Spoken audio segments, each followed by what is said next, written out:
So, the first time I ever told you a story, it was about the seller of wisdom when he was leaving a town with his two sons, and along the way they met Ali.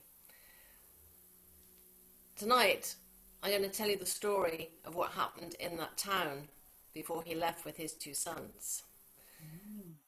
So, you need to travel with me to a land far away and in a time long ago.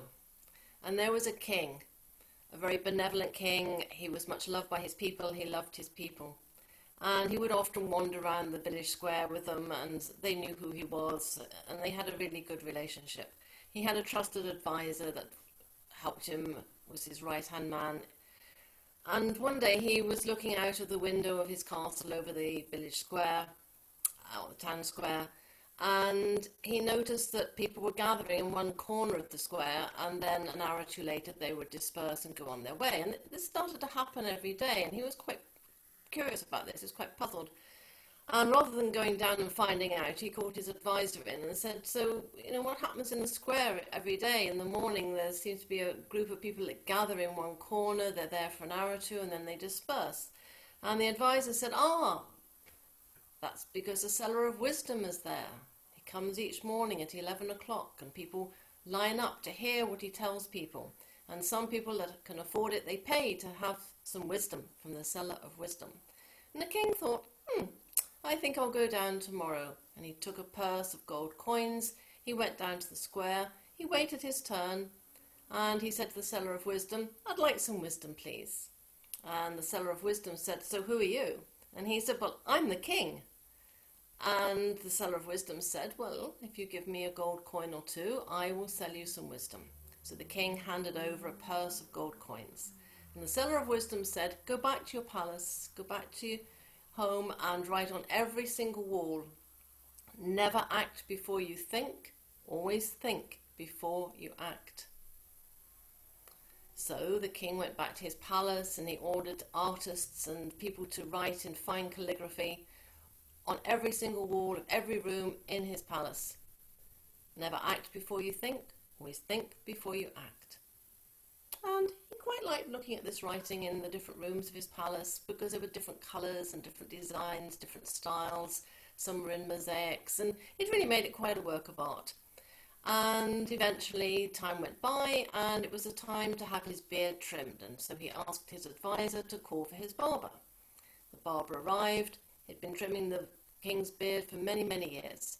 And for the first time ever, the advisor said to the barber, show me your razor. And when he saw that it was a razor with an old wooden handle, he said, why are you using this to shave the king? Come, use this one, my friend. And he gave him a beautiful gold razor. And so the barber took it. He went upstairs, greeted the king, set out his brush and the shaving cream and the soap and the two razors. King sat down. The barber picked up his old razor with the wooden handle. He'd been using it for years. It was the one that he knew was comfortable in his hand. It was the one that he trusted. And so he approached the king, and the king said, wait a minute, why are you using this razor? Why, you've got a gold one there. I'm a king. After all, why don't you use a nice one for me? And the barber said, well, I don't know its secrets. This one I have been using for many years, and it's the one I use every time. You've always been very, very satisfied with my work. And I just feel, I've looked at what's written on the walls of this room, and it says, never act before you think, always think before you act. And I pondered, and I decided I would use my trusted razor. And so he shaved the king, he trimmed his beard. The king remained very puzzled, very curious. Why would the barber have a gold razor for one thing? I mean, he was paid quite generously, but not that generously. So how could he afford a gold razor? And why bring it, sit it on the table and not actually use it? And being, as you've guessed already, a curious disposition, the king said to the barber, where did you get the gold razor from? Where did you bring it? And why won't you use it? And he said, well, your advisor, when I arrived, asked to see my razor and wasn't happy that I was going to use this old razor and gave me the gold one. And the king pondered on that and thought. And he summoned his advisor and said, my friend, your beard is looking a little bit scraggly. I think it needs perhaps a little trim. Come, sit down. My barber is here. Let him trim your beard. So the advisor said, no, my beard's quite fine. I quite like it like this. It's absolutely fine. I've got used to this, and I quite like it like this, thank you. And the king said, no, come and sit down in the chair and have your beard trimmed.